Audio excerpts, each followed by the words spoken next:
Hi, வணக்கம். இன்றைக்கி என்ன பார்க்க போகிறோம் அப்படின்னா, ப்ளவுஸோட பேக் பீஸு எப்படி கம்ப்ளீட் பண்ண போகிறோம். அதாவது ப்ளவுஸோட பேக் பீஸ் கட் பண்ணி வச்சுருக்கிறேன். இது ஃபுல் ஆயில் ப்ளவுஸ் தான். கீழே ஒரு 1/4 இன்ச்சுக்கு மடித்து தைச்சிக்கணும். கீழே சும்மா டபுள் மடிப்பெல்லாம் இல்லை, சிங்கிள் மடிப்பு தான்.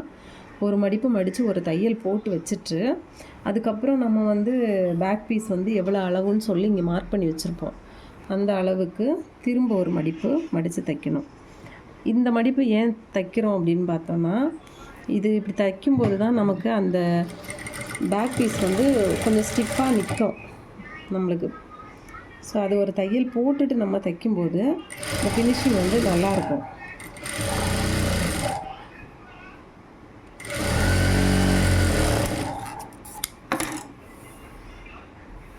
பாருங்க,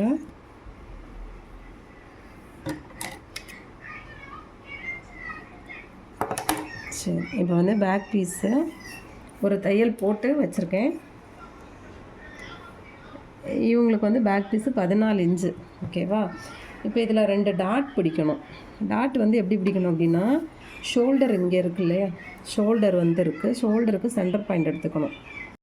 கரெக்டாக ஷோல்டருக்கு சென்டர் பாயிண்ட் எடுத்து, நார்மலாக மினிமம் எவ்வளோனா 3.5 பிடிக்கலாம் டாட்டு.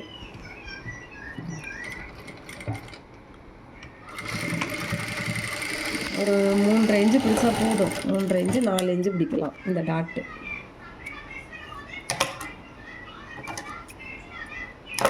சேம் அதே மாதிரி இந்த சைடும் சென்டரில் கரெக்டாக ஷோல்டரில் சென்டர்லேருந்து நம்ம இப்படி மடக்கி பிடிச்சி இப்படி கீழே வரைக்கும் மடித்து பிடிச்சோன்னா அதுதான் அந்த டாட் வரக்கூடிய சரியான அளவு. லைட்டாக இழுத்து தைச்சிக்கணும்.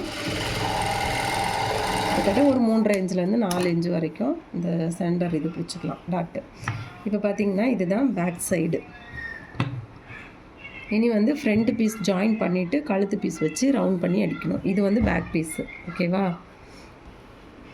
ஓகே, பிடிச்சவங்க லைக் பண்ணுங்கள், ஷேர் பண்ணுங்கள், கமெண்ட் பண்ணுங்கள். தேங்க்யூ.